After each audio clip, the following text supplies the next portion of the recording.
Yeah,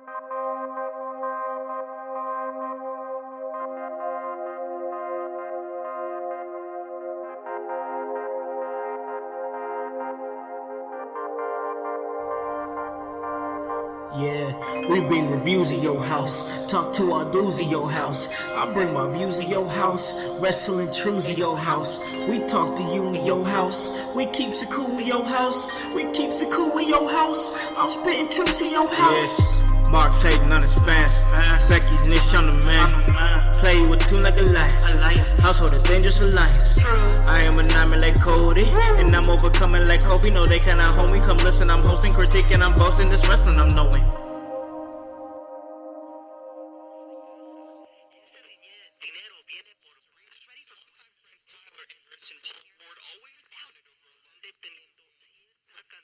Fuck this shit!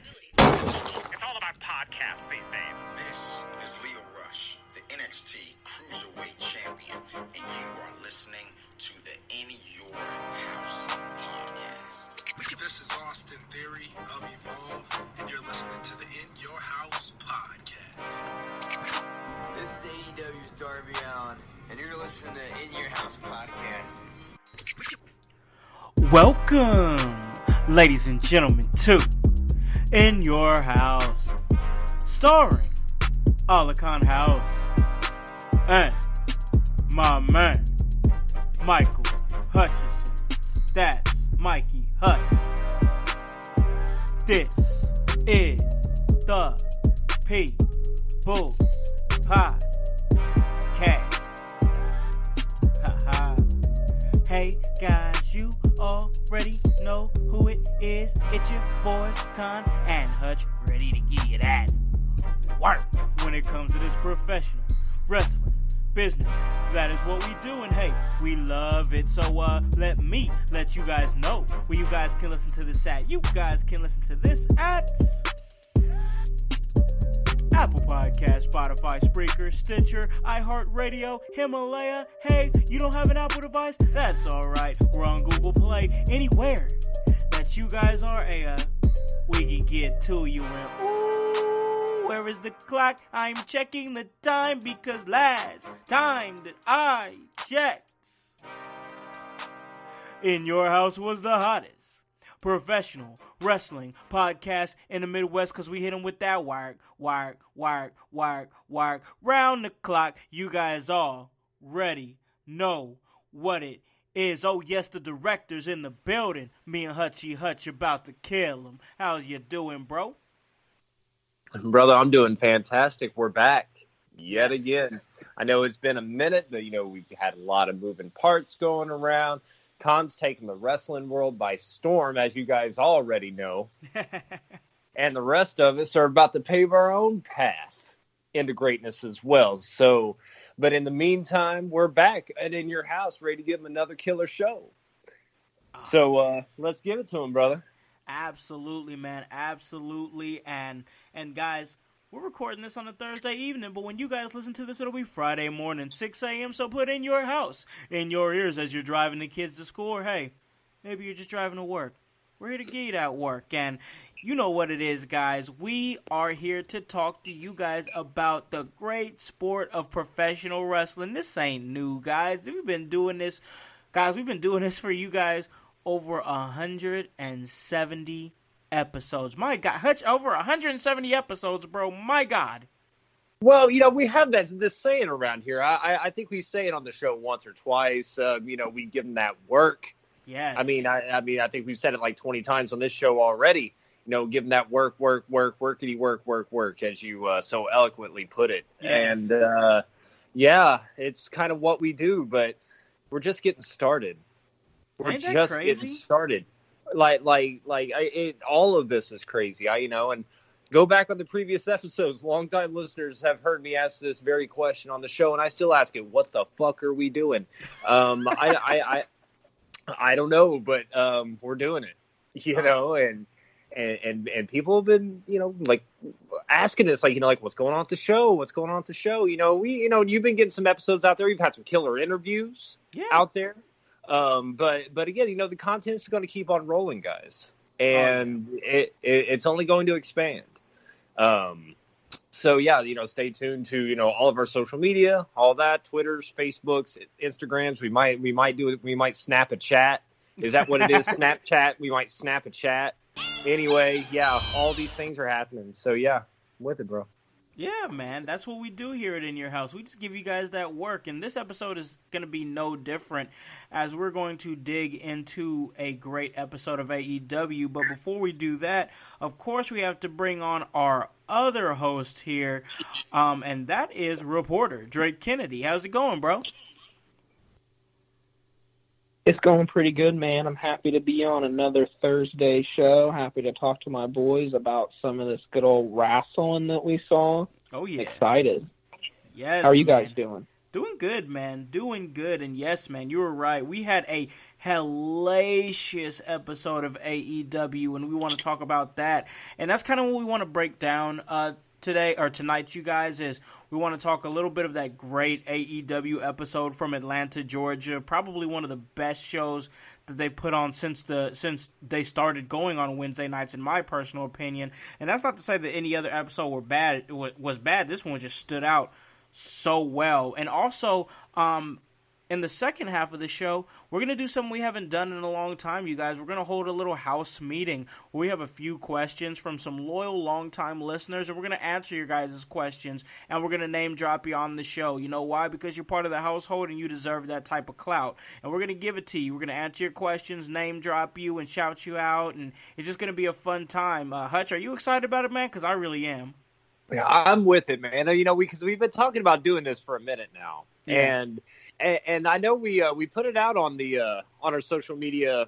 Oh, I don't know, it was a few weeks back. Yeah, and I believe we've even had people asking, like what's up with this household meeting?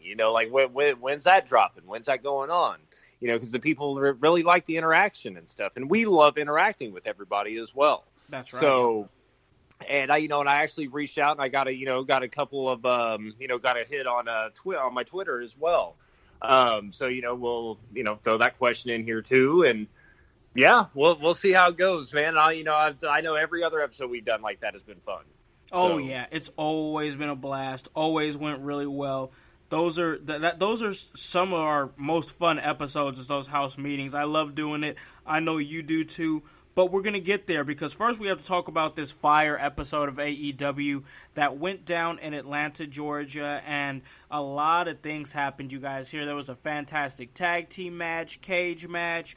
There was a tag team battle royal, and that's where we're going to start at. We're going to start at that tag team battle royal. Hutch, why don't you go ahead and talk us into that one, bro? Well, what can I say about that match, man? I mean, at first, I'm not going to lie. When I saw that they were starting out with the battle royal, I'm like, oh man, would you really start with this? Yeah. But then I'm like, okay, now I see why they did. they weaved quite a few stories in there. Yeah, they really did. And there were some spots in it where you could tell it was obviously choreographed, and I don't like that. But that's nitpicking. And the Dark Order squad is starting to get kind of heavy. Yeah. And I'm not sure if you guys noticed, but I think they may have a new member. I saw out there. Was that Raven out there? Well, that's not actually what I was referring to just now. Oh, but okay. I was actually going to get to that. Okay, yeah. Go ahead. So thanks for stepping on me there, Con. I'm sorry, man. I was excited to see Raven. Bro. You had no idea. But no, Seema. Oh, Shima. yes. Seema looked like he took the mask and he didn't say no. He just took it and walked away. And he looked intrigued. Yeah, like he was thinking about it, and so I think that's going to happen, and I think that's a great addition to that group. Yeah. I like they brought that guy. I don't know his name. The guy who's been on the commercials. Yes. I know who you're talking about, but I don't know his name either, man. I'm gonna call him Eric. He looks like an Eric, don't he? Eric. I can see that.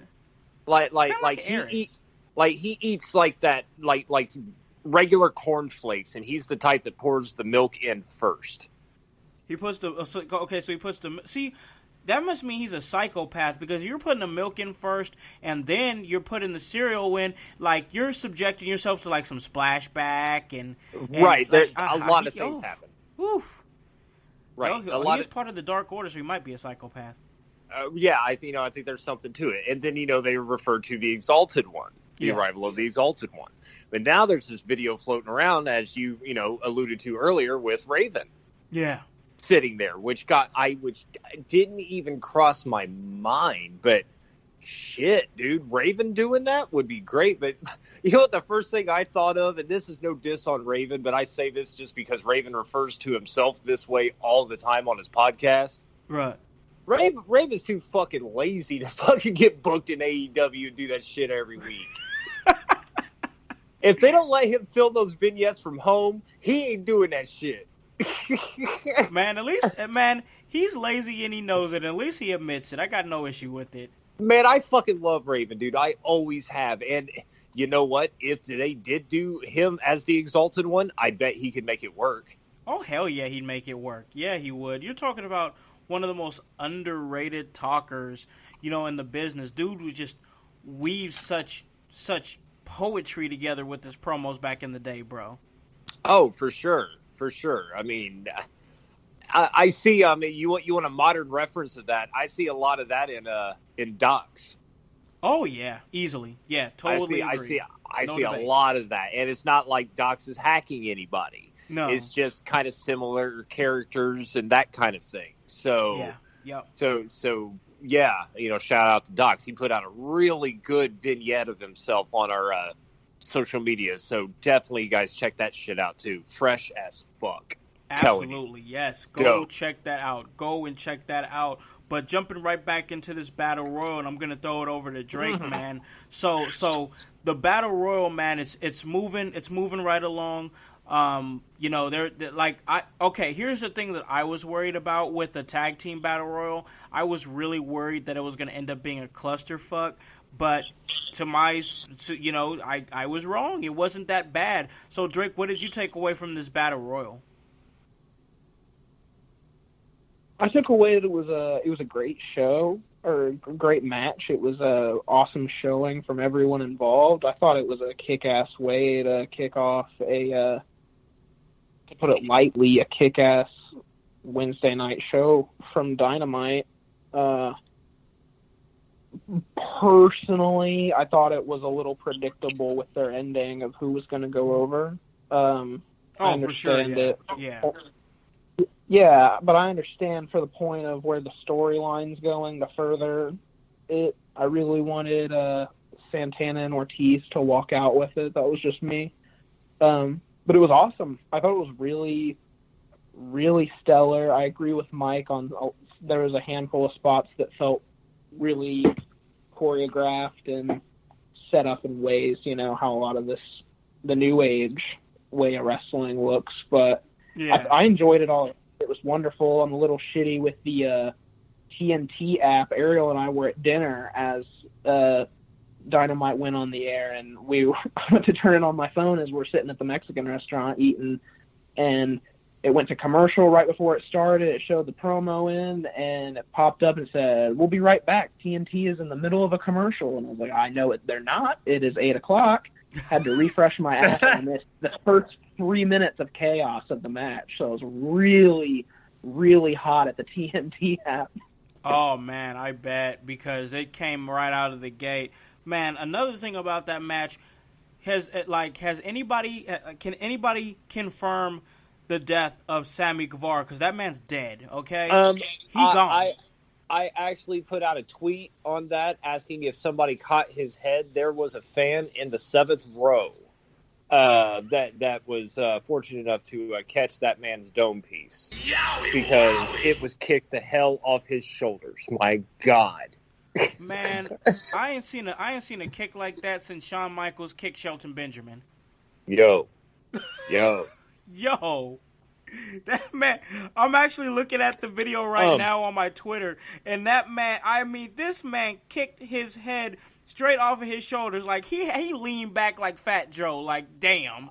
Man, let me tell y'all. Let me paint a picture for you guys. I'm sitting here actually watching this show solo, right? Yeah. And I'm cool with it. You know, I'm vibing with it, whatever. And I'm watching the match, and I'm into it, you know, and it's to the point, you know, it's coming to the end and all that. So I'm like, cool. And then here comes Sammy. And then when Matt hit that kick, I jumped off the couch. I jumped off the damn couch. It was just like, holy shit. Neighbors probably had to be tripping. You know, because, you know, the apartment, you know, I'm sure they probably heard me. Whatever. I don't care. I would have showed them. If somebody would have asked, I'd been like, come here, check this shit out. Look at this. Look. His decapa was potated. Are you kidding me? Dead. Done. He walked out of that match shorter. It was ridiculous. Yo, I mean, when I saw that, man, I was sitting over there watching it with Miss Fabulosity, and this man got his head kicked out of shorts. I was like, oh shit! I was just like, I was dead ass. I was like, he gone. Like this dude got killed. Like and it was just a sickening. It was a sickening spot. But looked good. And yeah, I saw there was some complaints like of course, you know what I mean, our boy Maj, and he was like, well, that was predictable, which it was, but you know, it all weaves into the story, and I think that, like I said, I think this is leading into something really major with Adam Page, because we all know Hangman Page has been a prick lately. So, you know, it's all gonna culminate at Revolution, and we're gonna see the Young Bucks go up against their elite buddies, Hangman Page and Kenny Omega. So, Drake, what are you thinking about that match? Are you excited about it? Are you like amped up for it? Are you like, Where are you at with the tag team championship match going down at Revolution? I'm excited for it. I don't know. I don't even know who most people would be about it. Mike Smarkass probably is. He's always about all that shit. Other than Brock Lesnar. You don't listen to this show at all. How not when you're on. Hold on, time out. I'm gonna hit the brakes on you right now, sir. Con, I'm taking the wheel. Go ahead. How dare you speak blasphemy on our show, sir? We don't attack each other. We attack the people who talk shit about us. We attack the people who say that we stole from them. How dare you, sir? Don't you dare speak blasphemy on our show. Now, Con, you can take the wheel back. Drake, you can continue back on what you were saying. He said, good day, Mike, sir. Mike, it's a rib. Well, you could choke on it. Damn. Choking on ribs? No, I do like some ribs, though. I will say that. I do like some ribs. I want my baby back, baby. I can kill a rib right now. I'm about to get us Man, cold. for real. Like, oh, man. Now I want some damn ribs now. We're going to have to, Man, dude, I'm about to go to Chili. Man, all right, man. We got to cut the show. I'm going to Chili. We've got to. All right. Time to end the show because we're gonna go get something to eat. We're about to end this show right now. Ending it. It is over. That's right. it. The outro is playing. That's the end. We give watch you that work. Oh, wait a minute. Right. Wait a minute. Hold on. We got to talk AEW. We have to finish the show. Yeah. We got to finish the show, guys. How about this? Damn it. We'll meet up after the show and we'll go get ribs. That works. I like that idea. There we go. All right. So let's move along. Let's move right along now that we've got a plan together. We're going to get some fucking ribs after the show, and it's going to be fucking awesome. All right. So moving right along, Chris Statlander beats Shayna. Man, loved this episode. This women's division just confuses the fuck out of me. Hutch, can you shed some light on this? Because like I said, I love Chris Statlander, and I think that Shayna's great too. Shayna. I think they're both great, and her coming out in the Dragon Ball gear was great. Everybody's has their opinions on the alien gimmick. I personally like it, but it's just like I said. And then Britt Baker's out there. I've been critical of Britt Baker. I'm still being critical of Britt Baker. It's still the same. But I'm at a weird spot with this women's division. Hutch, can you jump in and maybe kind of make some sense of this? Well, to talk about your opinion on the women's division, the women's division is rough. I will say that they did make a great turn in the right direction by putting the belt on Nyla Rose. Because again, I say that y'all can say what you want. I'm not going to get into that subject. Yeah, that's way too heavy. But I'm with her as champion. I have no problem with it. Mainly, not because of anything else, just for the fact that she's there every week. Yep. And that promo that she gave, there was some good stuff in there. There was some rough stuff, but there was some good stuff in there too. Yeah. But back to Chris Statlander, and I'm sorry, I don't mean to be rude. I'm sorry. What's the other girl's name? Shayna. Okay, Shayna. I like Statlander. She's good. Like I think she could be really good. Great the look, gimmick, good size. Yes, and she's like she's big.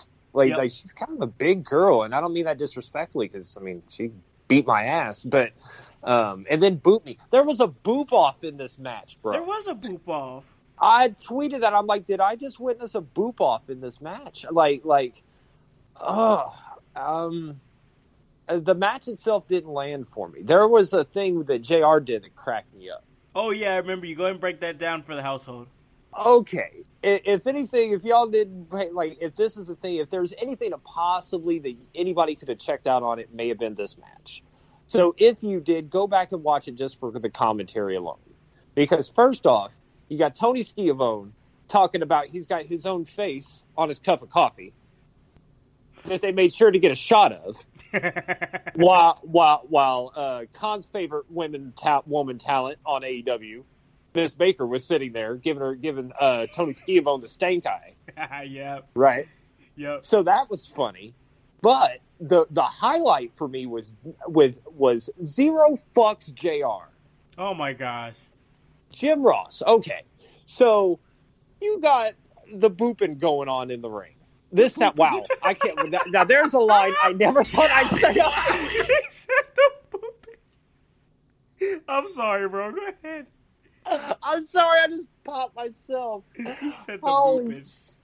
Okay, but there was booping going on in the ring. There was going on. Okay, I'm going to try to be professional here. I am a professional. Nah, fuck it. This is in your house. We have fun. Right. Okay. So these broads were booping in the ring, right? Yeah, yep. So anyway, yeah, there they were. These women were about to throw down in this match, right? And they were booping in the ring. Mm-hmm. All right. So then you got Jim Ross talking about, okay, so basically I'm paraphrasing here. He's like, so what's the deal with with Chris Statlander and this alien thing? And then Excalibur goes, well, JR, she was in a spaceship that crashed into Area 51, and then she got out of it. And as soon as fucking Excalibur started going into it, JR just goes, stop.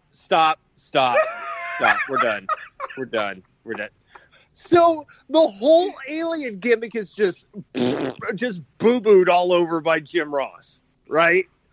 And all the while, the booping's still going on in the ring.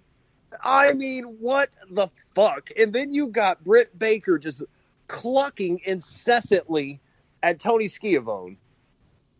Man, trying to get a rivalry with the commentary team. She's feuding. She's not feuding with anybody in the ring. She's feuding with commentary. You know what I think it was? I think that Britt Baker must have happened to go into the Starbucks that Tony Schiavone was working in at the time. Yeah. And Tony fucked up her coffee order. Oh. She didn't get the mocha choca latte with the triple spritzer that she wanted. With the counterclockwise, taint rub. She didn't get that, right? Wait a minute, hold on. Wait. Did you say counterclockwise taint rub? Yeah, it's like a special drink you can get. It's not on the menu. It comes with like a McMuffin or something. I don't know. Anyway, you got to be like, can we get a shirt for that, please? I'm sorry. What's that? Can we get a shirt for that? That is fucking great. Counterclockwise taint rub. We're gonna talk to the guys. Hey guys, over there, Pro Wrestling T guys, get on that. But if that shit comes to me clockwise, I'm sending it back. That's some bullshit. God, we're on a roll here at In Your House. Anyway, call us butter, baby, because we're on a roll. Anyway, Yeah, what the hell were we talking about, man? We totally came off the rails there. You got me talking about fucking taint rubs and all this shit. Like, I don't even remember what the hell. Anyway, Chris Statlander, yes, JR, Jim Ross, totally undercut the gimmick, right? Yeah. So like, if I'm a casual fan who just tuned into the show, I'm about to get serious for a minute. I'm about to get kind of analytical. Yeah. And I know it's a risky word to use after saying the word taint, but I digress. Analytical on this. If I'm a casual fan and I just happen to be like, hey, what's this wrestling stuff on TNT? Right? Yeah. Out comes Chris Statlander with this alien thing. They got the little Titantron gimmick or whatever they call their screen and all that, showing the aliens and all this stuff and their ship and all that, right? And then they're like, well, who is this girl? So then during the explanation, it gets undercut by the commentators. Right. So how would a casual fan take what a woman, a talent who should be taken seriously? You know what I mean? Yeah. Yep. We've talked about that before. Yes. That if the commentary team doesn't care or the promoters don't care, which that's a whole other bag of worms we're not going to get into on this show, and we won't. Right. If they don't care, why should the fans care? There it is. Because if I'm a casual fan and I heard what Jim Ross said, and I'm like, I don't give a damn about this woman's character. Yeah. Right? Yep, because if the commentator, exactly, if he's not invested in finding out who she is, why should I take the time to find out who she is? Yep. Ooh. You know, Yep. I'm not gonna, I'm not gonna waste my time. Yep. You're right. So I mean that's what I took from that, and that's unfortunate because again I love JR, and I think what it is like JR if you watch JR you can tell what JR doesn't like about AEW. Yeah, he's not secretive about it. He doesn't cover it up. No, we don't, not at all.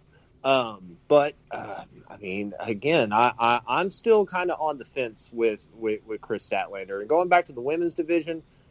I'm hopeful for it, but they need more established women talent there. Yeah. It's just not enough, but I'm being patient with it though. It's not DOA. It's not dead in the water.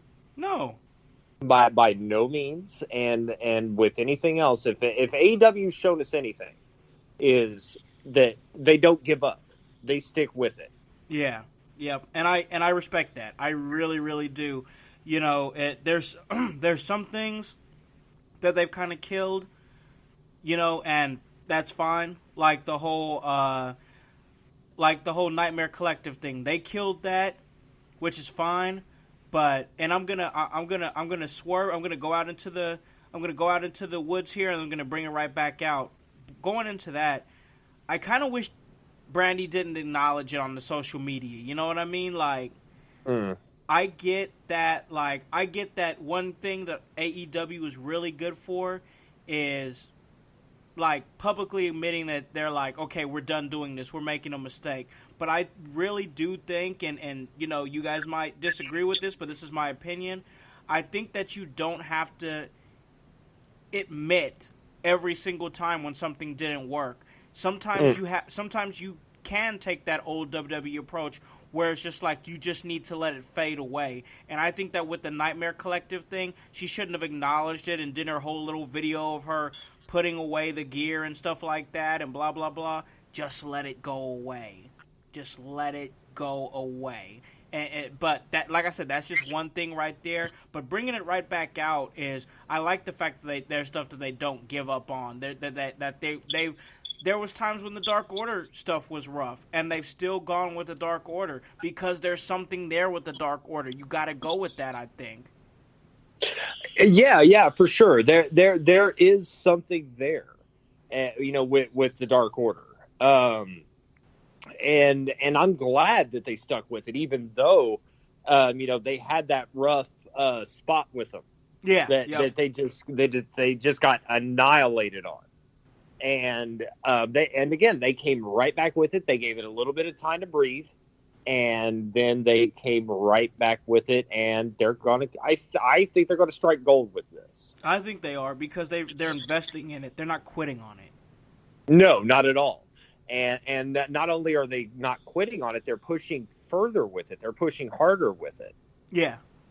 So, and again, I'm curious as to where it's going because, and see, it's one of many things in AEW. I can say going into this show collectively, I'm invested in every single story they have going on right now. Yeah, AEW. Yeah, in Yeah, AEW, they got a lot of good stuff going on. Every single one, be it the build to the tag match with the Bucks and Paige and Omega, and Paige's thing with the whole alcohol thing. I'm very curious as to where all that's going, and then again, this Dark Order thing is going to be fantastic too. Yeah. And I want to know who the Exalted one is. And then you got the shit with Cody and MJF, and I don't want to, I know we're going to get to that. But again, it's just all this stuff, dude. Like it's so good. It's fire, bro. It's all been really good. And I remember it really just goes to show you, Michael, that if you give things time, it's going to work out. Because I remember a few weeks ago, everybody was kind of like, not to say that everybody was tired of AEW, that's not even the right word, but I think they were just kind of like, man, what's going on? There's nothing really moving forward. Things are kind of rough with the stories, but they stuck with it, and now them moving into Revolution, man, I gotta say that this last show, everything is white hot right now. It feels like, bro, and that moves me. For me, that moves me right along to our next subject here, which, man, it's Jon Moxley and Jeff Cobb, man. Jeff Cobb makes his debut. You got Jon Moxley. He's gonna be going up against Jericho at Revolution for the championship. But man, they had a match. And I thought it was a little odd that Jeff Cobb loses on his debut match, but I also didn't think that was going to happen. I honestly thought that match was going to end in shenanigans because you have Jeff Cobb who's debuting, and usually guys don't really lose on their debut, but then Jon Moxley has a huge championship match, and you really don't want him losing matches leading up to his championship match. So I really thought it was going to end in shenanigans, but Moxley ends up beating him. Hutch, what was you thinking about that? It was interesting. At first, I thought, I don't know if I would have had Jeff Cobb take a pin. Yeah. I mean, I was thinking shenanigans, bro. I really was too, and I think that's the WWE programming. Yeah. Because but in this case, it would have made sense because why would you give a pinfall on Jeff? Like someone the likes of Cobb. Yeah. I'll tell you something that I thought of, and I believe I actually put this out on my Twitter, was because they had Taz on commentary, which I was absolutely thrilled about. Me too. But then I got to thinking, Conspiracy Jones. I'm thinking, Jeff Cobb's a lot like Taz. Yep. Taz is on commentary. Yep. I think it'd be interesting to see Taz manage Jeff Cobb. That would be interesting. I agree. Because oh my God, can we talk about some of the suplexes that man was throwing? Yeah, dude, man. that wind up backdrop suplex gimmick that he did, holy shit! Like, just man, major. I can't imagine Taz out there on commentary. Him looking at him was like, "Damn, I like that kid a lot." Oh, I bet he talked to that kid a lot. Mm-hmm. I bet he talked to that kid a lot. Hell, we might see him manage that kid before too long. Oh, you got to believe that Taz is pushing for it in the background, bro. I would like to think so, man. I mean, I understand he probably likes his commentary gig or whatever, but man, oh man, like. But see, Bro, that's if Jeff Cobb got signed, though. Yeah. Because I don't know if that happened or not. Yeah, we're not for sure if he's officially all elite yet. But man, can we just talk about Taz on commentary?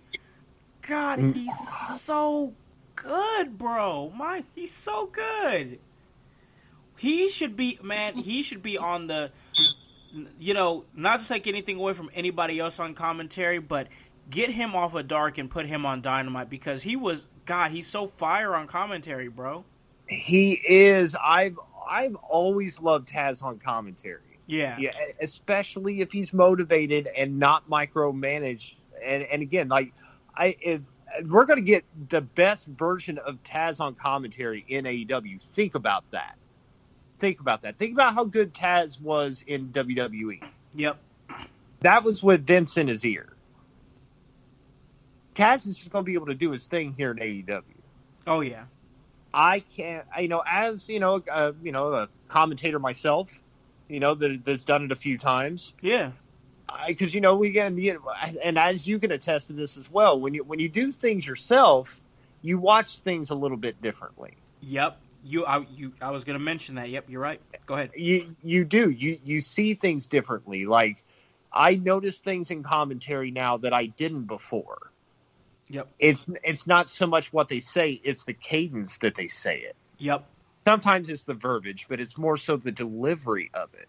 It's not just the songs that they sing, it's the tones and the pitches that they sing them in as well. Mm-hmm. That that sells the story. So with that being said, Taz fills in so many questions, so many holes. Like, he will tell you about a talent. He will tell you, why you should care about this talent. Yes. Or who somebody is. Because there's been so many times I've been watching Taz and I'm like, oh, who's this person? Taz will answer that question. Taz will have that question answered for you. He's so good. And I'm not just saying this.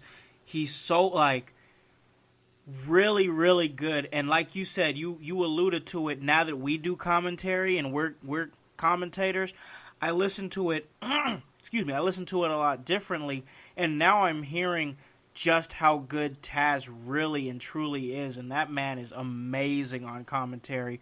Like, I myself, and I feel like I can speak for you too, Michael, I'd love to one day sit next to him at a commentary table.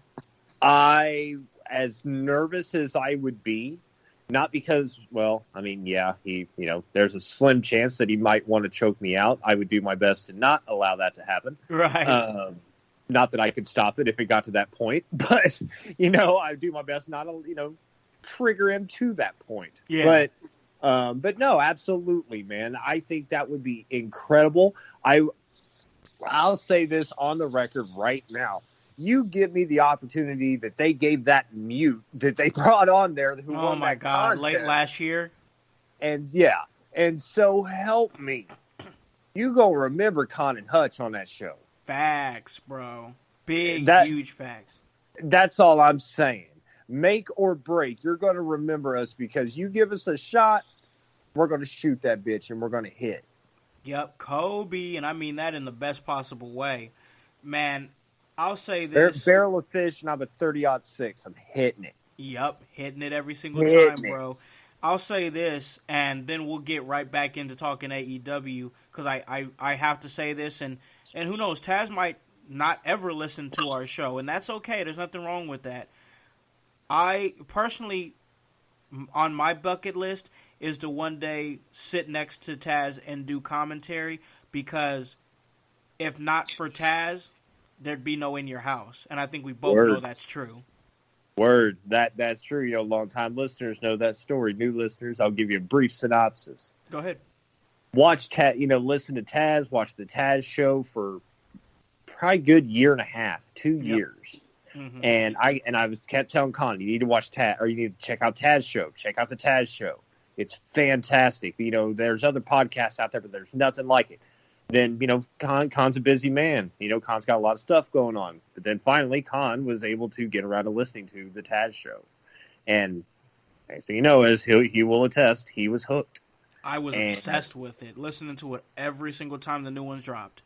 Every time. And I steady was too. I steady was too. And they're good. And I do believe, guys, if you haven't listened to these shows, I do believe you can still go and like find them. Yeah, go back in the archives. Go back to the archives. I believe it's on like Spotify and shit. So, or again, they're out there. Find them. But anyway, so then, we started this show. We wanted to start this show, and Con, had the idea. We talked about it and blah, blah, so on and so forth. And Taz was a big inspiration for that, just because of the drive that Taz has and the way that he wants his show to be perfect as it possibly can be. You know what I mean? Am I right, Con? Yep. I mean, was that a pretty good synopsis of everything? Yep, absolutely. We're talking about we've done 170 plus episodes in a year. We're talking about a man that's grinded it out over 700 fucking episodes. Right, and was putting out 5 days a week. Going and doing these shows, and it was free. He was giving them out for free. He didn't ask for anything. He didn't ask for any money. I'm sure he got, his pay off his sponsorships and all that. Taz is a worker. Taz is going to get paid. Taz is a dumb. Game respects game. Get yours, man, because you deserve it. But as he said, he gave us a shitload of free lunches. Was never hungry. Nope. I mean, and I see people, and it's a want. They want their show back. There's people that like try to come at him hot on Twitter, talking about where's a Taz show? Where's a Taz show? Blah blah. Especially after this AEW thing, they're calling him a sellout. Come on. He ain't done, man. That man done gave you everything. He gave you so much time. Yeah. I'm gonna say it right now on the record. You a greedy bitch. You a greedy bitch. Yeah, saying I agree that. with that. Come on, stop playing with Taz, man. He will suplex your ass and choke your ass out. 720 episodes, man. Quit playing with my man, because he was a huge inspiration for this show. Big facts. And to quote a line that he said himself, he don't take bumps anymore, but he could damn sure give them. Facts. And we're gonna give y'all some more of that work as we move on, man. And we're going to move right along. And going back into Jon Moxley and Jeff Cobb, we got a chance to see one of the biggest pops of the night. And Drake, I'm going to go ahead and let you chime in on this one. When your boy, all of our boy, let's face it, we all love him, Darby Allin comes out in big pop. Drake, what was you thinking when old Darby Allin comes out? Oh, it was a big old oof. I had goosebumps when my boy returned. I almost forgot that dude was gone, honestly, because I follow that dude so much on social media and see all of his posts and stories. And, he's been sending in the silent vignette with the signs and everything Darby does. I love it. I say it repeatedly. I'm a Darby mark. But it was awesome. I loved it. If I'm not mistaken, the lights went out, right? Yes, they did, yeah. Twice, technically. Yeah, twice. Speaking of that and talking about Taz, you guys were talking about Taz. Do you think Taz gets, like, goosebumps seeing lights go out still? I'm sure that dude has to. If I could answer that, I think Taz more so got goosebumps based on that fucking thunderous reaction of the crowd. Yeah, Darby Allin is over. That's what got Taz, I think. I can totally see why, because that pop was gigantic. My jaw for that kid. Same. It was awesome. I didn't know why. I didn't expect it to be Darby, but it threw me off, and it gave me goosebumps when the lights went out, and it hit even harder when Darby's music hit. Didn't expect it, but jaw hit the floor, same as you, and love seeing him skate down the ramp and go to work. Man, good shit. Yes, man. I love how he smoothly skates down the ramp. You don't see a whole bunch of guys out there going out there and attacking people with a skateboard. But Darby Allin's just one of the smoothest motherfuckers in the ring. God, like, I'll have to like, I'm sorry guys out there in the listening audience, forgive my ignorance, but I'll have to look it up and I'll educate myself. I want to know who trained him, because he's so fucking smooth. Like, I love watching him do his art in the ring, y'all. Love it. Word. I couldn't agree more. Hell, there was a spot that he did because he came in with that skateboard, right? Yeah. Yep. And the Big Hurt tried to come at him with a knee, and Darby blocked it with the skateboard. Yes, he was going for the low blow, and man, he's so good. He is. He's tremendous. He's absolutely tremendous. And I'm become I'm getting to be a bigger and bigger fan of him the more I see him. Yeah.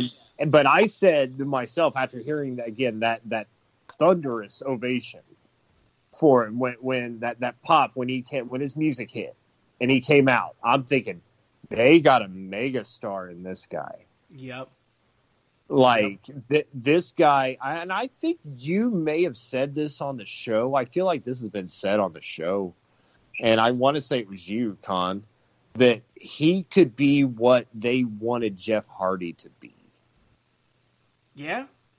Yeah. So, I think it was, but yeah, it's true. It's true.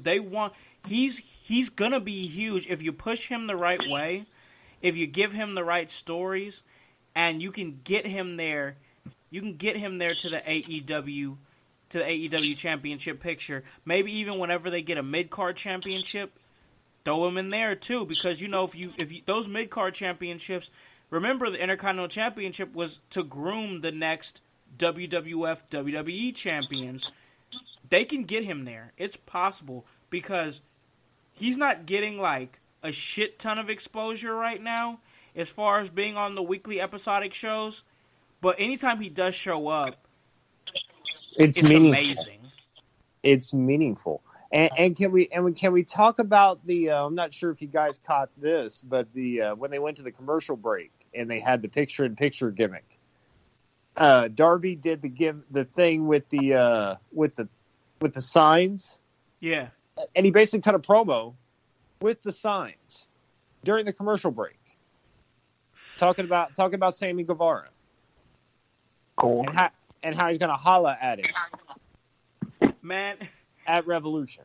Dog, that Sammy Guevara and Darby Allin match is going to be such a sleeper. I don't think people understand how much of a sleeper that's going to be. Word. Can I interject? It's going to be great. Go ahead. No, go ahead. Go ahead, Drake. Yeah. The gentleman who trained Darby Allin's name is Buddy Wayne.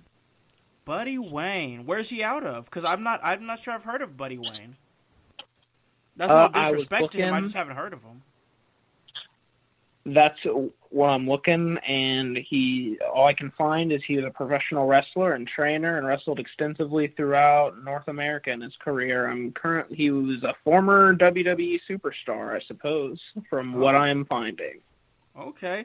Guys out there in the listening audience, if you guys can give us more education on the trainer of Darby Allin, please do. We don't know everything, guys. We don't sit up here and we don't sit up here and claim to know every single thing about professional wrestling.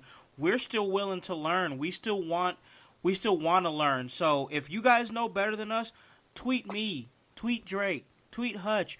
We want to hear. You know what I mean? We want to continue to learn and grow in this business. And there's something that we don't know. Hey, educate us. It's okay. It's okay. There's nothing wrong with it. You know what I mean? Everybody don't know everything. But one thing that I think was everything was this fucking tag team championship match. Hutch, will you please talk about that a little bit? Man, what can we say about this match, dude? My God, Kenny Omega, Hangman Page, and the Lucha Brothers, hellacious match. Oh my gosh. I mean, there was, again, and the Lucha Brothers are getting better at this, and I know I nitpick this a lot, but God, it just gets to me. Are you talking about the taunting? Not the taunting. The taunting wasn't bad in this. It wasn't as bad as it. Yeah, it wasn't as bad before. But okay, what do you mean then? Go ahead. The cooperative stuff. I know that's a Lucha thing. I know there's some things in Lucha that kind of requires that a little bit, man. But there's some spots. It's like you got to there was a spot where it was Pentagon went to launch Ray Phoenix into Adam Page, and so they could do a Hurricane Rana on him. Yeah. And all the while they was setting him up and all that stuff to flip the dude over onto Page. Page just kind of standing there. Yeah. Like I'm sorry, if I'm there, I'm kicking one of them in the head.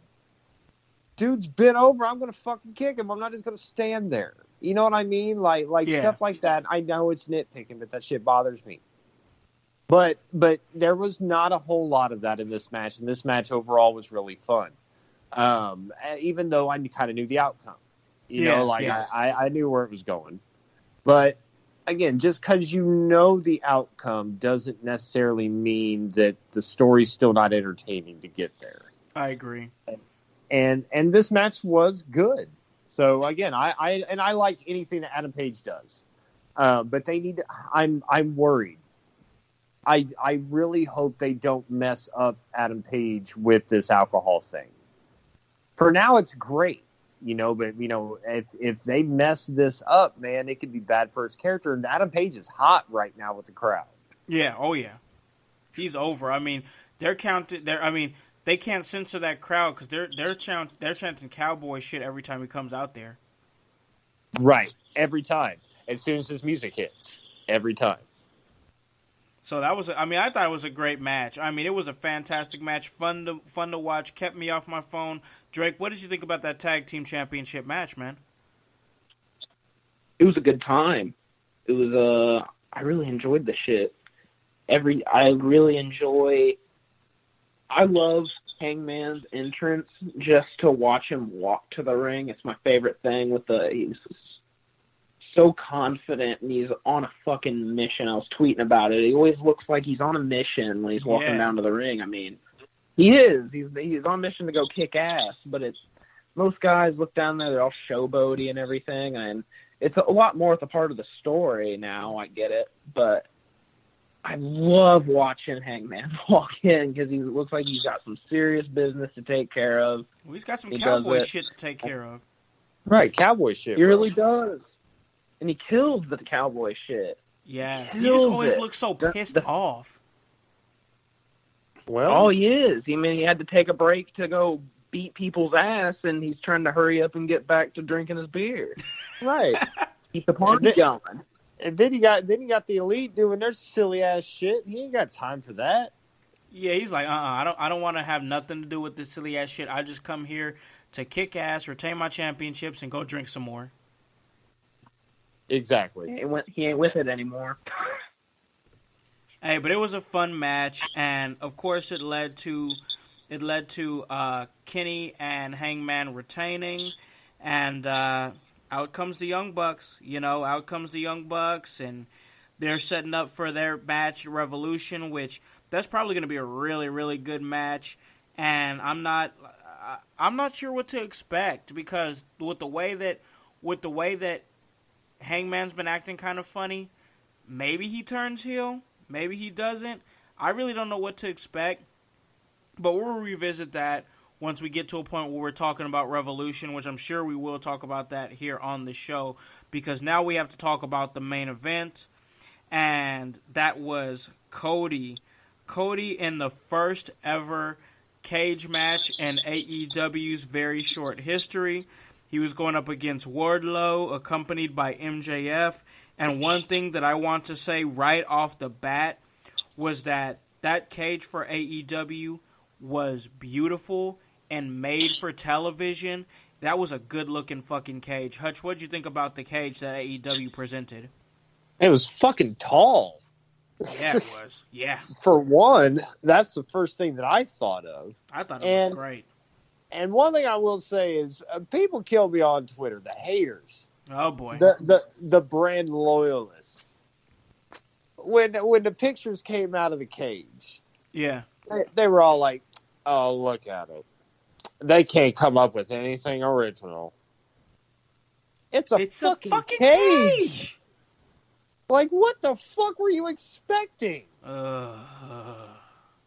Like, seriously. Like, I'm like, okay. And, I did not bother to engage them because, when you start to engage the knuckle draggers, it just results in frustration. Drake knows what I'm talking about, as does Khan. Drake, I believe, had an altercation with one here recently on Twitter as well. I won't call him a knuckle dragger, but yeah, it happens. Go ahead. Oh, okay, fair enough. Yeah, I'm not sure who that was, but yeah, you've had them in the past too. Yeah, it happens. The randoms. Like the people that think they know what they're talking about, just or they're upset because their person didn't win, or whatever the case happens to be. Right. But anyway, man. But yeah, it's ridiculous. People are silly. It's kind of the point of that. No, absolutely. People are, and that's the thing. Everybody's got a platform on Twitter, and they can say what they want to say. But I'm going to say what I want to say, and I'm going to say that cage match was pretty fun. Cody with the color again, man. I mean, this dude will just put it all on the line. It is crazy. He's he doesn't have to do it, but fuck if the dude's not one of the best storytellers in the business right now. Dude, he's so fucking good, man. And he went to climb that cage, man. When he did the flip, the flip off the top of the cage, oh my god! Like, why? I'm asking, why would you do that? Yeah, why would you do that? But I mean, it was awesome. And I gotta say, Wardlow, I like him. He was impressive, and I had a feeling he was going to be. But, yeah, I really like that guy. I just didn't know what to expect. I didn't either. But I wasn't expecting anything bad. Yeah. So, yeah. You know what? I'll say this. I went in with a complete blank canvas because I had I just didn't know. Like, I can't say that I thought it was going to be good. I can't say that I thought it was going to be bad. I had a complete blank canvas, and that was one of the things that kept me interested in this match, is to see what type of performer that he is. And the cat's good. When he did that little swanton off the top, that was pretty fucking good. Yeah, a little bit. Little bit. He's a big dude to be doing that shit. Well, you know what? And let me tell you something about that too. I think we talked about another big dude on here at one point in time, doing a whole bunch of flying shit that he doesn't need to do because he's a big dude. Limitless Keith Lee. Keith Lee. There you go. Keith Lee. Keith Lee needs to watch what Wardlow did in this match. How often did you see Wardlow doing that flying around shit? Not often. Not a lot. But when he did it, it was impactful. Yeah. I agree with that. Yeah. So less is more, man. And I thought Wardlow had a hell of a showing in this. And he came out of this. This was just good business all around because it made Cody look fantastic. It advanced the story towards, MJF. And it made a star in Wardlow, too, even in that loss. Taking that loss. Because, yes, Wardlow lost. But you look at what Cody, in the grand scheme of the match itself, had to do to beat Wardlow. He had to basically roll the dice and throw everything, literally himself, from the top of that cage onto Wardlow, whether or not he connected with all of it or not. You could break that down or whatever. But, just storyline-wise, he had to do all of that just to pin that big bastard. So I think there's something to that. And I think that was just, again, good business all around. It totally landed with me. Oh yeah, I dug it. I honestly thought the moonsault off the top looked good. Like when he jumped off of it from the angle that I saw, I was like, shit. Like it was kind of like it looked good to me, and it was a good way to end the match. And MJF, he's just a prick because he was like motioning like he was gonna hit Brandy outside of the ring, and thank goodness the coach Arn Anderson was there. But that dude is just the biggest prick in wrestling right now. Drake, what are you thinking about MJF threatening to hit Brandy? No, he's a prick. Fuck him. He's great, but fuck him. Everything he does is gold. I love him. His reactions are perfect. I love the little tease they did with Arn for the crowd and people at home with, is he going to turn? Is he going to turn on Cody? Is he actually listening? Good. He's going to put the cage and hit Cody's head? I loved it. I didn't really think he would. I don't think it would have been time to turn Arn, but whatever. Super cool. Yeah, but MJF's just a fucking prick. He needs to get out. You see last week him grabbing his dick at Brandy? What the hell was that about, too? He's just on one with her. Man, that dude stays on one, bro. That dude stays really on is. one. He's just like, I thought, like, dude, this was one of the best episodes of AEW just ever. And like I said, it's not that the show's been bad. It's just that was so good. It was a standout episode, and I'm not sure if it had anything to do with Cody being in his hometown. But if that's going to be the case, they could be in Atlanta, Georgia every week if they're going to put on shows like that, because that show was fucking good. Man, here's the thing with the AEW thing. It's funny you say that, because we're sitting here saying, "Oh, it's one of the best shows they've had." But it's one of the best shows they've had. I've been saying that a lot about AEW. As Drake, when you were coming over here, because I know you've had stuff going on. You actually recently went on a dope vacation and all that, so you've had a lot of shit going on. But when you were coming over here, how many times after the show was over, we was like, "Man, that's one of the best episodes of AEW I've seen." A handful. We said a handful of times. And they just keep getting better. If this is how it's going to be, NXT doesn't have a chance against AEW. Well, NXT lost in the rating, NXT lost in the ratings again.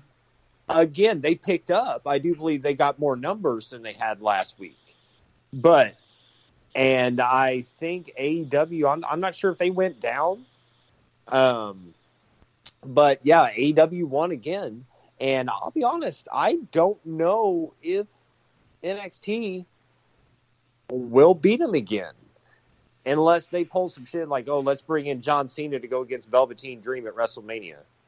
Right, yeah. But just to get John Cena. Why do that just to pop the ratings, though? Pride. Yeah, good point. You know what I mean? It's like, okay, like, fuck these guys. Hell, I actually heard a thing, too. I know this is kind of sidetracking, which I'm excellent at, as you guys know. Shut up, Drake. But I've heard that, I don't know if this is true, but AEW is getting denied working in some arenas and stuff because of business with WWE. Really? Yeah. That there's some venues that's not trying to house AEW because I'm not sure if WWE's like, "Oh, if you do business with them, you can't do business with us." I hate that so much. I hate that so much. Yeah, well, that's that multi-billion-dollar giant that you have, this WWE, which I know, they got billions, in AEW too, but yeah, again, Vince has got that lock. They've been the monopoly for so long now. Yeah.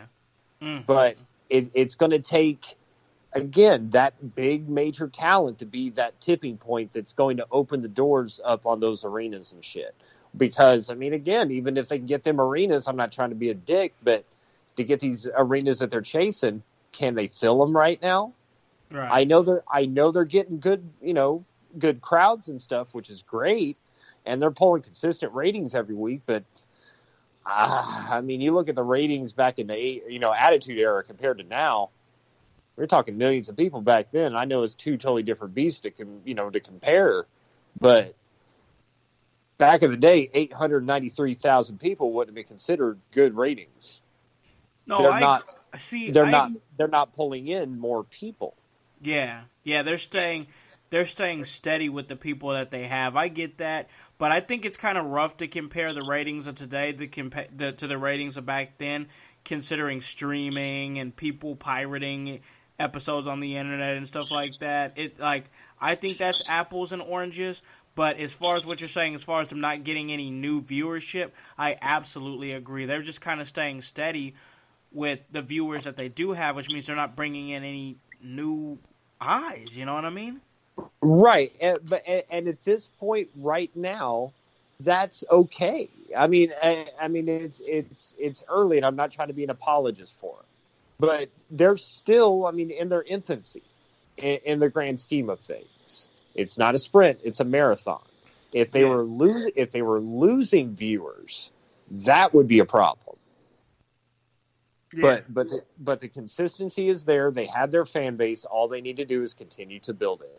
And once they have that, they had that unfiltered approach to their promos and everything. Well, all they got to do is have somebody that really resonates with people in the modern age. Because you look at Stone Cold. Stone Cold resonated with the times back then. Oh, I'm not sure what that gimmick is that would resonate in 2020. But if somebody can tap into that and be that lightning rod that's going to draw those wayward fans in, then that's what AEW needs. I agree. And it'll be there. It will not be under the micromanagement of WWE. Yep. Agree with that, man. I agree. But, man, we got to take a little pause for the cause here. We got to pay some bills. And when we come back, I think we should answer some of these Howse Meeting questions. What do you guys think? Yeah, well, I say we kind of went a bit long there on the AEW stuff, but that's what we do. So yeah, we should probably get to that. For sure. So we'll go ahead and do that. We're going to take a break here, come back, and we're going to talk some Howse Meeting, answer some of these questions, folks. So be right back.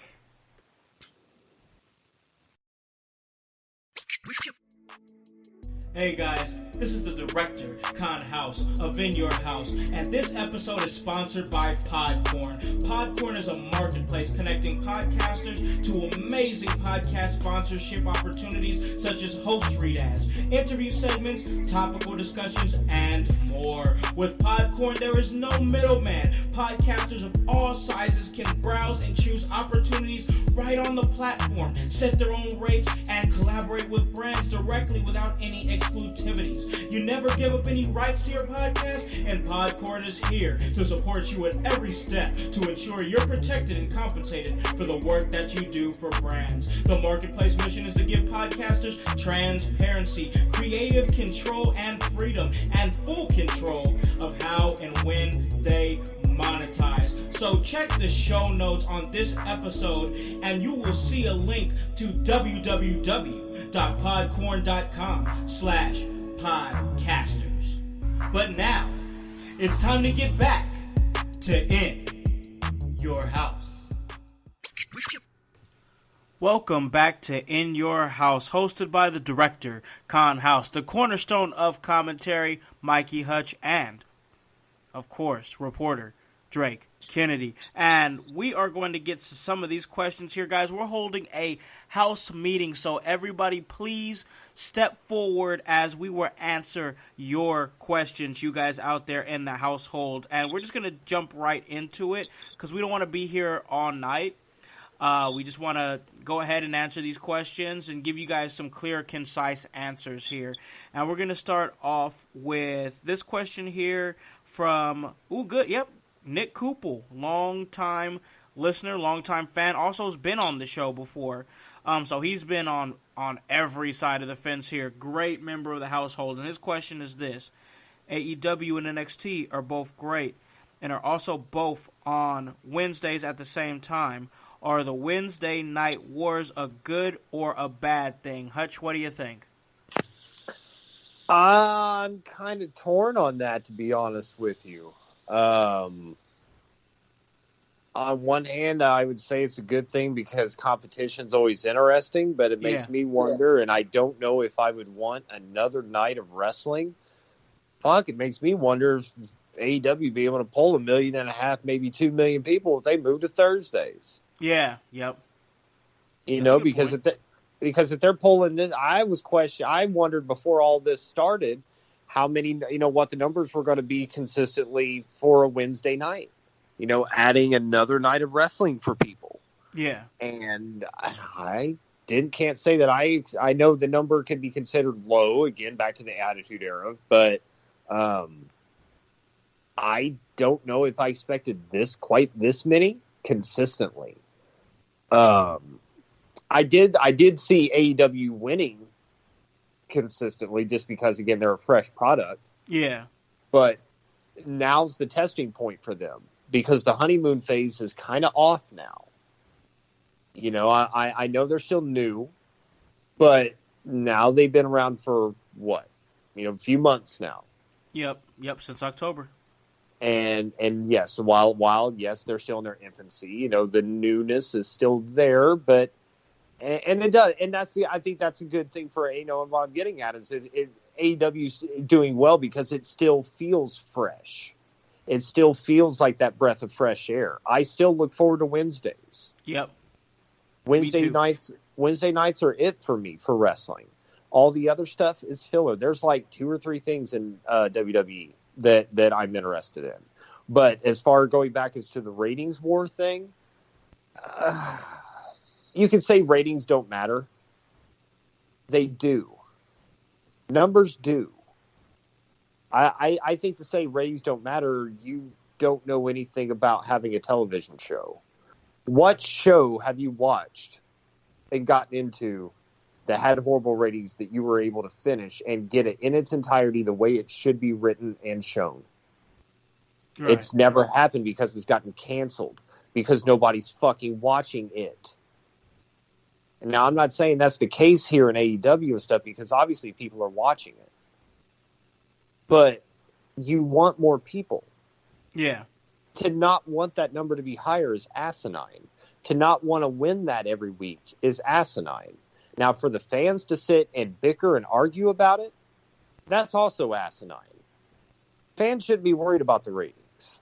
That really shouldn't matter to them.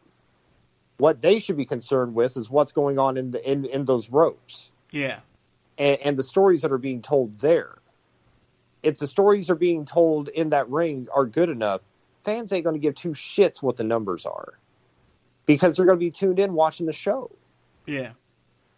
So yeah, to answer that question, I'm going to say yes and no. I know that sounds like a very Switzerland answer, and I don't want that to sound like a cop-out. If this was Attitude Era times, of course the ratings war was fantastic because it made for competition. Yeah. And it still can here. It's just how invested really is NXT in competing with AEW because they don't seem to be changing their course very much. Right. So it doesn't seem like that they're even attempting to compete. They're just staying in their lane. Right. It's funny. They sell for them, but they don't adjust anything to try to compete with them. I mean, but then again, you could say, yes, they do, because they got Charlotte Flair coming on. You know, they have their, you know, some of their main talent come in, you know, and then they debut some of the talent, you know, on Raw and all that stuff. So it's like, I guess you could say they're doing what they can. It's just, is the WWE formula, does it really work in 2019? Even in the NXT lens, you know what I mean? Like, does that really work for wrestling in 2019? Right. Because I think if anybody is closer to whatever is, or excuse me, 2020, I guess you can say now. Yeah, like if anybody's closer to having their finger on the pulse as to what wrestling needs right now, I think it's AEW. Yeah, I agree with that. So yeah, and I hope that this ratings thing, you know, I want to see NXT get tired of losing every week, and I want to see him put out like a kick-ass show to try to beat AEW. So again, this ratings thing could be a good thing, but I guess time will tell. Absolutely. Drake, what do you think? Same question to you that was asked by Nick Kupel. AEW and NXT are both great. Also both on Wednesday nights. Is the Wednesday Night Wars a good thing or a bad thing? It's a very subjective question, so I'll give a very subjective, to my viewpoint, answer. I think it almost doesn't matter. I think it's a good thing, personally. I can understand why it's a good and bad thing, which is where I want to lean towards more. But I think it's a good thing for competition. Competition is healthy between companies. Just want to do better and pull more ratings, and that's a good thing. For me, why it's a bad thing is just for the wrestling fandom. To me, it becomes really toxic when the war, when it became a quote-unquote war on Wednesday night, which I knew that was going to happen because the wrestling fan base can be really toxic already, and it's just going to be extended because it used to be within the Attitude Era with WCW and the WWF at the time. It was always, the fans were saying either, fuck WWF or fuck WCW. This is our brand. We don't watch that other shit. It's bullshit. And, there's the silent minority or silent majority, you never know, of fans that were quiet and loved both shows. Like I'm sure all of us were. I mean, I was a very young child during all that, so all my memories were very, very great, but I don't remember the war of the social people with it. But I don't like it now. People care too much about the ratings and shit. The only things with ratings I think people should care about, that's just my opinion of what they should care about, is just like watching a fun competition of, who watched what we're interested in. Why did people watch? Like, what did people watch? Like, who cares if who's winning? It's just fun to even see, competition, to see the boys and girls in the locker room work harder, not killing themselves, but working harder to put on a better product. But it's just, yes and no for good reasons and bad reasons with fandoms and competition. So it's kind of the same answer as Mike gave, but, it's all subjective. But yeah. It's an intermediate thing. It's a whatever thing. It's like if there was another night of wrestling, it wouldn't, no skin off my bones, I'd watch that night of wrestling too, but it doesn't fucking matter. It's wrestling. We should enjoy that we have another new company that's putting on killer shows every week, and one, you're not saying, well, that was a waste of fucking time. That was a waste of my 2 hours. Yeah. So just enjoy the fucking show, basically. For me, man, and I'm going to give my answer now, and that answer is this. Man, a good thing or a bad thing, I don't know. I can't really answer that question, but I know this, that the talents between AEW and NXT, they don't see it as a war. They see it as friendly competition. The war is within the fans that are exactly what they are. They're marks that are getting worked into getting angry and upset and picking their sides. Oh, I'm a WWE fan. Oh, I'm an AEW fan. We see it all the time. The real war isn't within the companies. It's within the fan base, because fans they take it so seriously, man. And it's like, if you really sat down and if they were ever allowed to be in the same room on camera together, AEW guys and WWE guys, I bet you that they're so happy for each other just because they're getting paid, to do what they love to do without having to have a shoot job, and you know what I mean, like not having to go to a 9-to-5. They're getting paid solely for wrestling. I bet you these guys are competitive with each other, but it's not like angry competition. It's friendly competition. The real Wednesday night wars is within the toxic fan base that fights with each other all the time on Twitter and Facebook and social media. So is it a good thing or a bad thing? I don't know, but I don't think that it really lies within the talent. Maybe it lies within the front office that does care about the ratings and stuff like that, but it really lies within the fan base that have made this us versus you thing, which I hate that, man, because we should just enjoy wrestling for what it is. It's more wrestling, more quality wrestling with AEW, and instead of saying, this AEW stepping on my traditionalist ways, or this AEW is too new and fresh for to do anything with WWE. WWE's been around forever, and it's going to be around forever. Guys, let's face it that WWE is not the end-all, be-all, and let's face it that AEW, it's, AEW is AEW. It's a different flavor. It's a different taste. Guys, we got to stop fighting with each other. So is it a good thing or a bad thing? I don't know. I think that the Wednesday Night Wars is a good thing for the talent, but it's a bad thing for the fan base, because professional wrestling is already one of the most toxic fan bases as it is, and you start throwing around words like wars, and it's just going to trigger them. So it is what it is, but we're going to move right along. And this next question here is from Laura P1, another great exclusive member of the household. And his question is this. What do you think needs to happen in order for Raw or SmackDown to be watchable again by the hardcore fans, not just the casuals? And what or who does AEW need in order to elevate it even more and take it to another level? Hutch, go ahead and chime in on both those questions. Well, I think as far as on the WWE side of things, both on Raw and SmackDown, is stop fucking micromanaging your talent. Let them go out and do their thing, man. Oh yeah. Like we talked about that on here before. Let the artists do their art. Let them do their thing. If it doesn't work, then find somebody else. And I'm sorry. I'll say, I believe I've said this before, and I'll reiterate it here to answer this portion of these two questions. If you can't go out and cut a promo for at least 5 minutes, you don't have any place in WWE. I don't give a damn if you're on the top of the card, the middle of the card, or the bottom of the card. If you do not have it in you to go out and do that and be able to captivate that crowd, how in the hell did you get there to begin with? Yep. That just tells me that they're churning out these people. In these factories and stuff, and what's starting to kind of show a little bit, because you're getting fans who are becoming wrestlers now, and I think there's something to be said. I mean, there's no absolute in wrestling. There's no absolute path to take to find greatness. Right. However, and it's all subjective.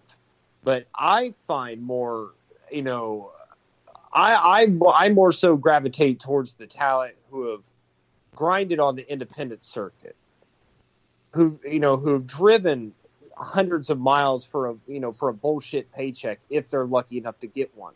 Yeah. Who have honed their craft and perfected it on their own before going to the WWE. And sure, you could be like, well, isn't that a little bit harder if you've, learned one way and you have to learn another? In some ways, I feel like it could be. And I can't speak on it because I've never done it.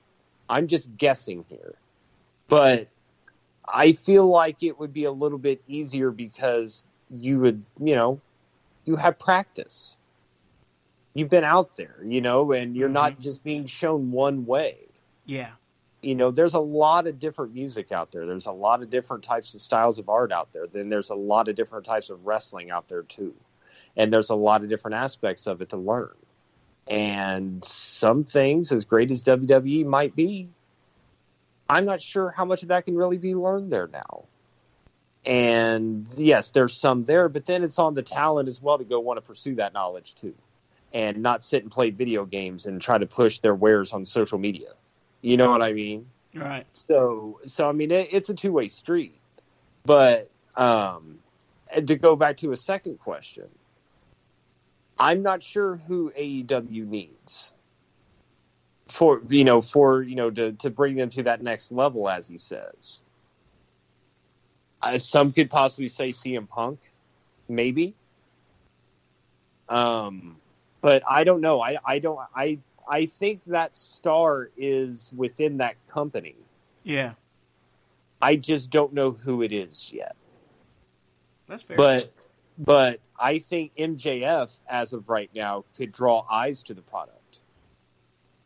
Just because of the way he is. Yeah. Because MJF is MJF 24/7. On social media, it seems like everywhere he goes, we've seen him flipping off people in wheelchairs. You know what I mean? Like, he doesn't care. He doesn't care. There was a girl that I follow on Twitter that tweeted him on it was on her birthday or whatever, and she just kind of did this oh yeah, it'd be cool to get an acknowledgement from MJF on my birthday, and he was just basically like, "Hi, here's your acknowledgement, you ugly slag," or something like that. And I was just like, "Holy shit!" This guy is, and she's like, well, at least I got my acknowledgement. She was super awesome because, she's great anyway. And, and for the record, she is not ugly or slag by no means. sense, but it's just MJF being MJF. You know what I mean? Yep. And he's not worried about being liked. He don't give a damn if you buy his T-shirt.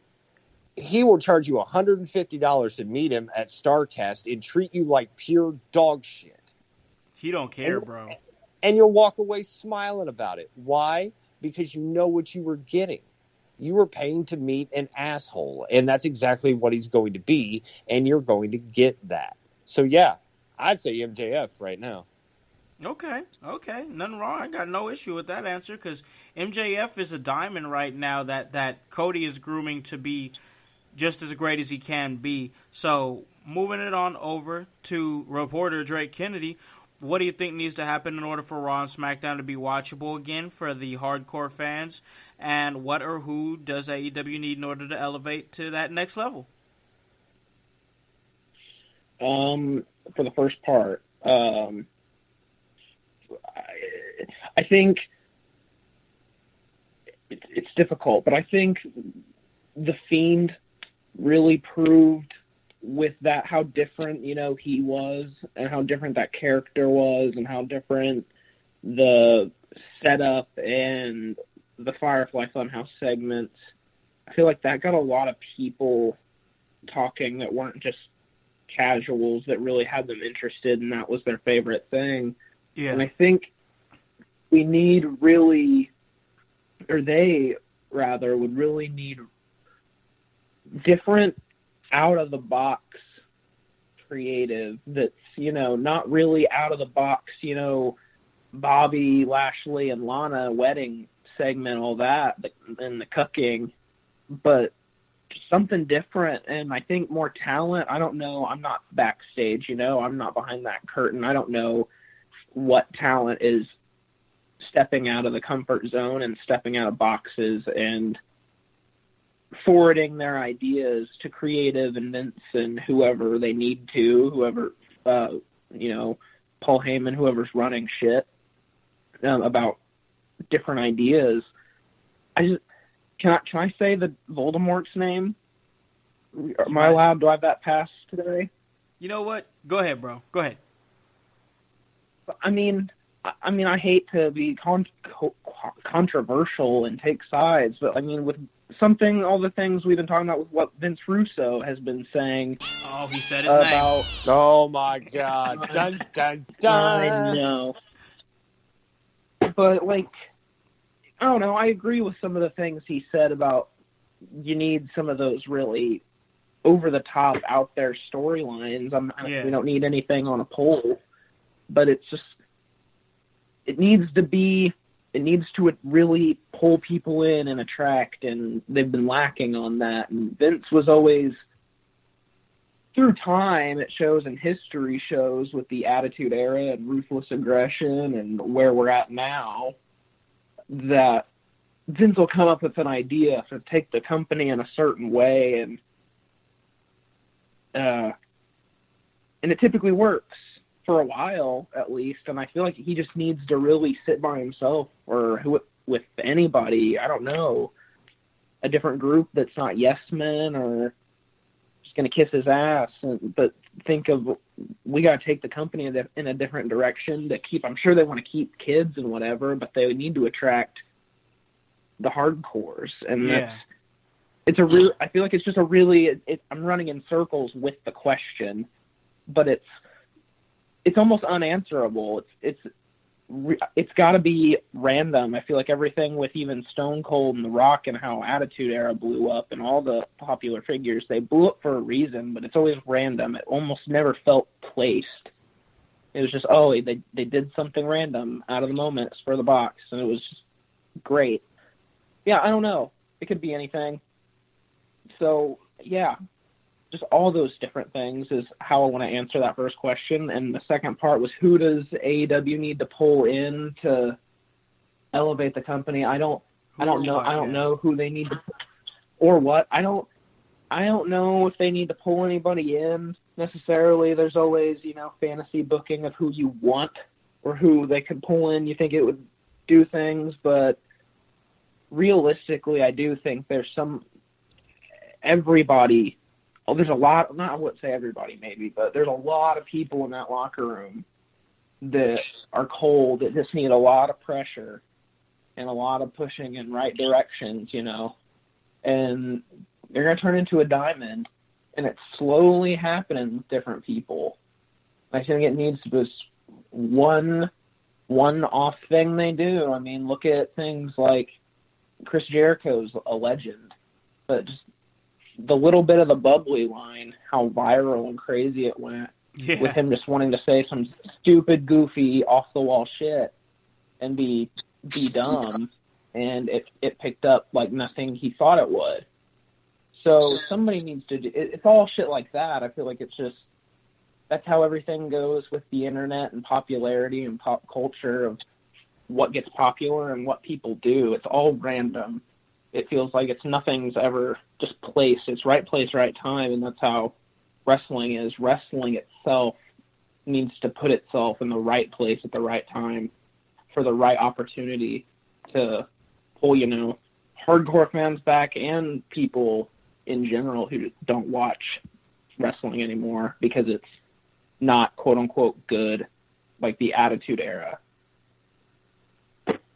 I hear that. Yep. And that's the thing. It's gonna take that right, that perfect storm of things to happen for us to enter that again. Now, for me, man, as far as Raw and SmackDown, they've got to get outside of their comfort zone from that formulaic shit that they do. I can pinpoint to you when they're about to have a 6-man tag. I can pinpoint to you when they're about to have a tag team match. I can pinpoint to you when they're setting up for a match for WrestleMania. I can pinpoint when they're setting up for somebody about to lose a match. I can almost tell you exactly what's going to happen before it happens in the WWE, and they need to fix that shit bad.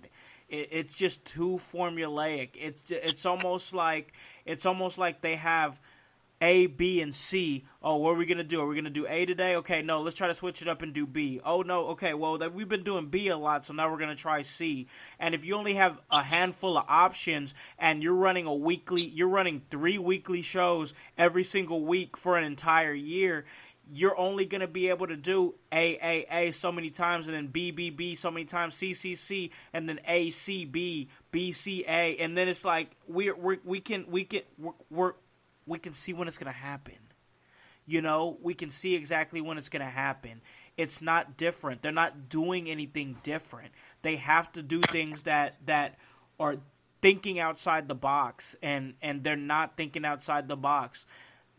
People don't tune in anymore because they can tell you what's going to happen. WWE has some of the best talent in the entire world that you're ever going to get, but if they can't tell the right stories, none of it matters. As far as AEW goes, I don't know if there's a somebody that they could bring in.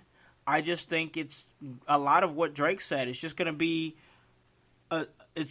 something's going to happen. A perfect storm is going to hit where wrestlers are going to hit their prime. I mean, you know, at some point, all these young guys, they're going to develop into a Rock or a Austin or something like that, and they're going to have their Austin 316 moment.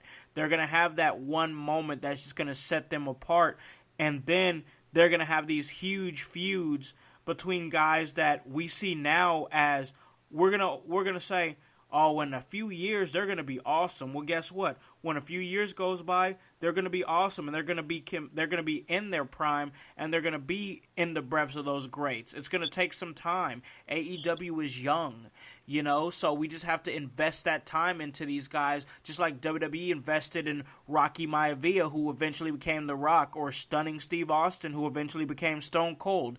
We just have to wait it out and see these guys through and watch their development and watch the larger-in-life stars that they're going to become, and we have to trust that AEW is going to do the right thing with these guys and make them larger than life. I trust that AEW is going to do it because they have their finger on the pulse of what professional wrestling should be in 2020.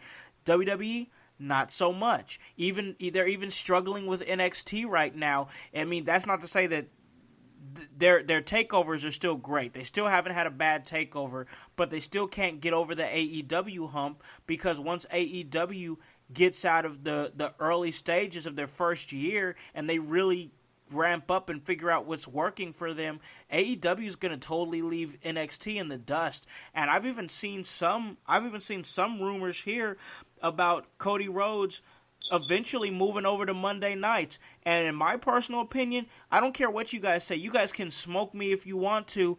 If AEW goes to Monday nights, they're probably going to body Raw. I mean, they're already taking out their best. They're already taking out their best show, their best production, and their best presented show in NXT. They're already beating them every week. If they go up against Monday Night Raw every Monday, Raw's going to get fucking bodied, because people are tired of Raw. People are bored of Raw. People are going to turn Raw off, and they're going to go to AEW. And it don't matter. It doesn't matter. You can have your WWE apologist and that are going to say, oh, well, WWE's still this, WWE's still that. I'll bet money on it. I'm going to say it right here, right now on this episode of the In Your House podcast, that if AEW goes to Monday nights, it might take a little bit, but they're going to get the better of Raw. Because let's face it, Raw's fucking boring. That's why we don't talk about Raw on this show. We talk about indie wrestling and shows that we go to for the most part and have fantastic interviews, because Raw's boring. I'm not interested. They haven't had Edge on for like the last few weeks, and I've been bored because the only thing I was watching for was to see what Edge was going to do. It's boring. So I think that AEW is going to get there. I think it's going to take time. I don't think that there's a certain person that they need to bring in to get them to that level. I think they just need to invest in the talent that they have now, and they're going to be fine. So we're just going to answer a couple more questions, because this is running a little bit longer than what we wanted to. One question is going to be probably going to get a longer answer, and then the other one we're just going to have fun with it. But this thought was originally from Baron Corbin. It was posed by Albert Abanese from the Slam Sessions podcast, and I'm going to read it off here. People need to realize that he being Dave Meltzer, and this statement being made from Baron Corbin, people need to realize he is a cancer to the entire wrestling industry, not just WWE. He inspires hatred to anything and everything he doesn't like or agree with. For example, I may not like a band, and that's fine, but what separates us is that I don't have to continually bash them online or work to get others to hate them as well. I don't have the time or the energy to be that negative of a person. That's Baron Corbin talking about Dave Meltzer. And Hutch, what do you think about that statement? Agree? Disagree? Where you at? You know what? I'll keep my answer brief. I think Eric Bischoff had the greatest response to all of this. He said, I wouldn't call Meltzer a cancer. He's not that much of a threat.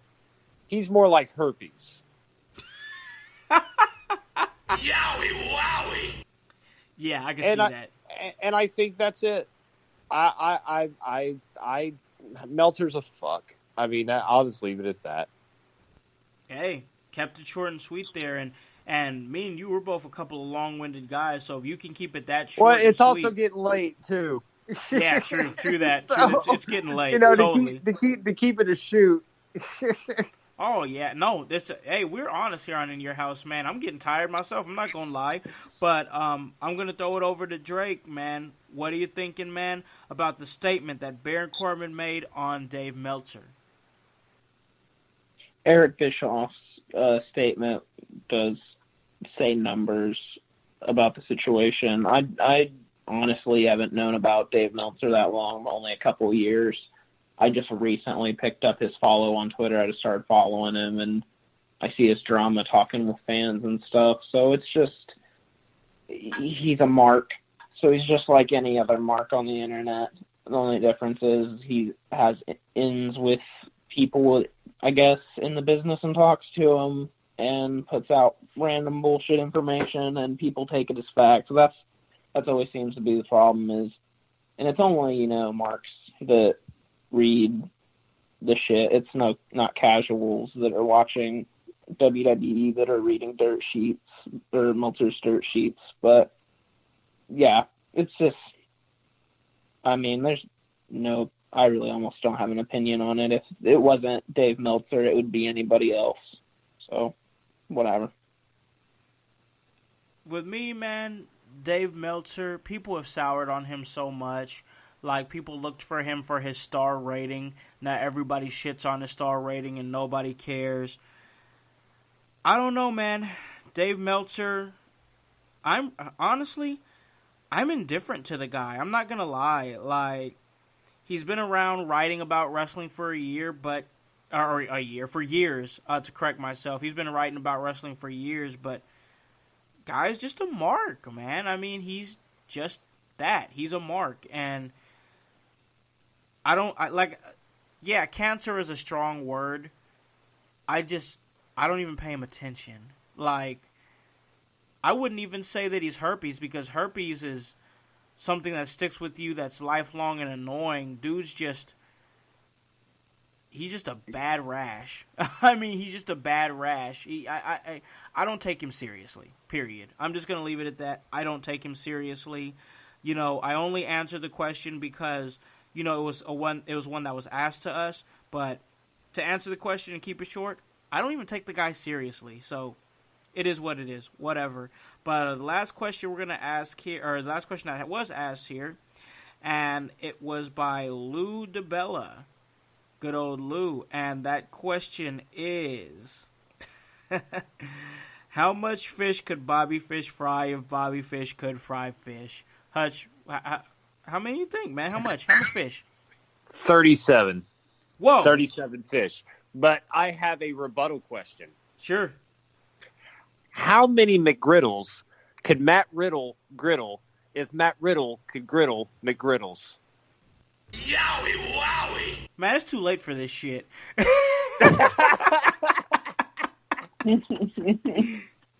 Oh God. Do you got a number there, Drake? What's your number? Oh, dude. 13, I guess. Do I have to put a fucking number? 13. He can do 13 fish. Dude, do you guys remember that meme of the lady, like, looking confused with the math going all over her head and stuff like that? Yes. That's me trying to figure out how much fish that Bobby Fish could fry if Bobby Fish could fry fish.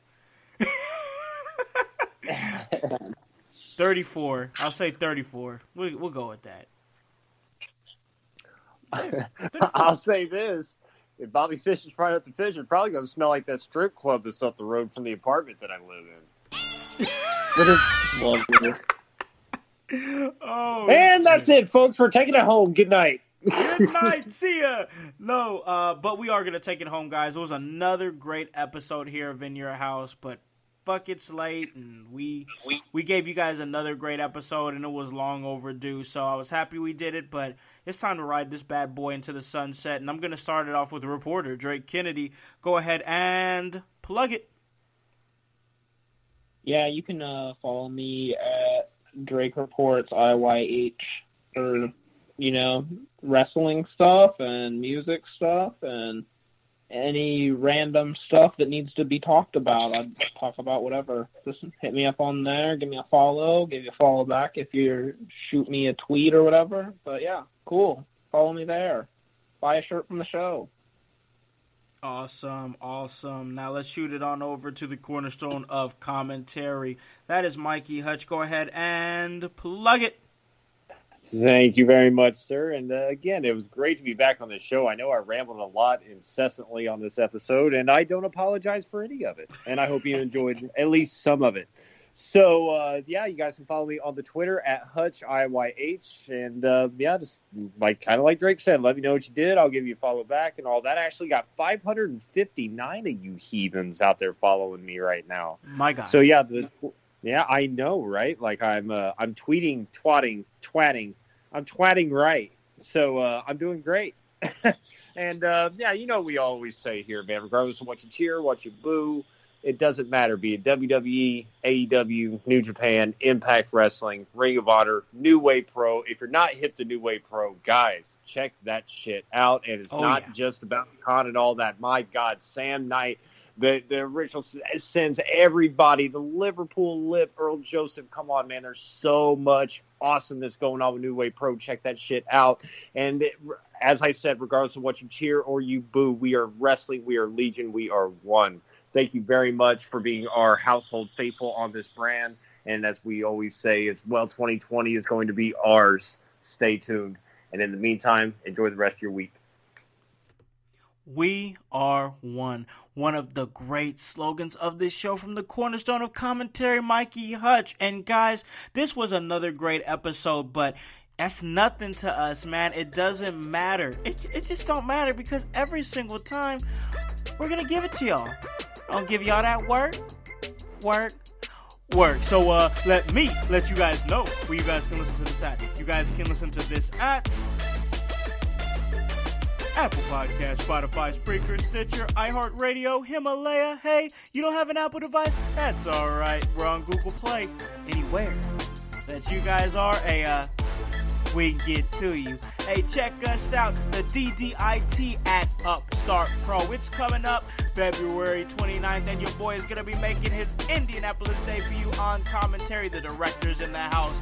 Moving right along to March 7th is going to be New Wave Pro, Steel City Madness, and the director is going to be in the house hitting that commentary table, giving y'all that work. Guys, what are you doing? Buy a friggin' shirt. That's www.prowrestlingtees.com/inyourhouse. Get this work. Get this shirt. And guys, we tell you this all the time. Hop on this bandwagon. Get on or get gone. Because the household, well, we still going mighty strong. You guys have a great day and a great rest of your week. Peace.